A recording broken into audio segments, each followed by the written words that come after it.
السلام علیکم ورحمۃ اللہ وبرکاتہ۔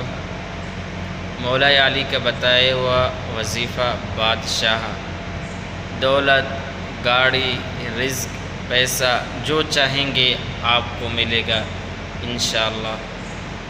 بس انسان یہ ہے کہ اپنے آپ کو سدھارنے کی کوشش کرے۔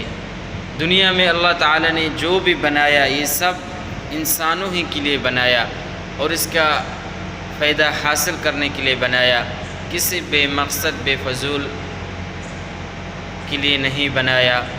بس یہ انسان کی اپنی ہی کمزوری سمجھے یا بے حسی سمجھے، جس وجہ سے انسان فائدہ حاصل نہیں کر سکتا اچھی چیزوں سے۔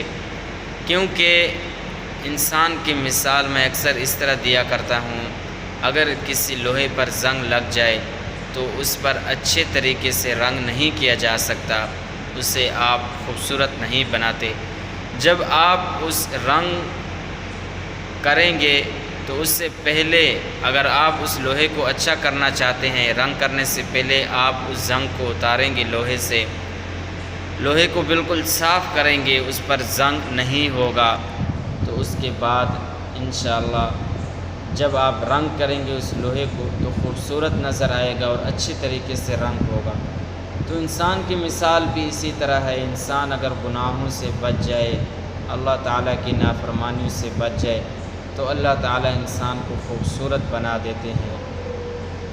اور انسان جب اللہ سے چاہے، جس وقت چاہے، جتنا چاہے اللہ تعالیٰ سے مانگتا ہے، اللہ تعالیٰ دے دیتے ہیں، اللہ تعالیٰ دے دیتے ہیں۔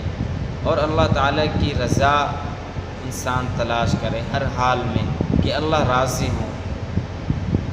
جس طرح ایک مختصر سا مثال آپ کے سامنے رکھتا ہوں، اگر والدین اپنے بچوں سے ناراض ہوں، انہیں پیسے دے دیں لیکن وہ ناراض ہوں تو کس طرح عجیب لگتا ہے انسان کو۔ لیکن جب والدین خوشی خوشی پیسے دیتے ہیں اور وہ دعا بھی دیتے ہیں پیسے دینے کے ساتھ بچوں کو، تو بچہ بھی خوشی سے لیتا ہے اور اس کا کام بھی بن جاتا ہے اور والدین کی دل سے بھی دعا نکلتی ہے۔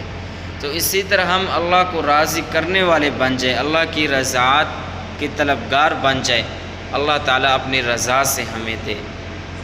تو آپ نے کرنا کچھ یوں ہے، سورۃ یاسین کو 3 بار پڑھ لینا ہے وضو کی حالت میں کسی بھی نماز کے بعد۔ اس کے بعد آپ نے دعا کرنی ہے، جو بھی آپ کو ضرورت ہے، گاڑی ہے، پیسہ ہے، بنگلہ ہے، جو چیز کی بھی آپ کی ضرورت ہے، انشاءاللہ ثم انشاءاللہ اللہ تعالیٰ آپ کو ضرور عطا کریں گے۔ جزاک اللہ۔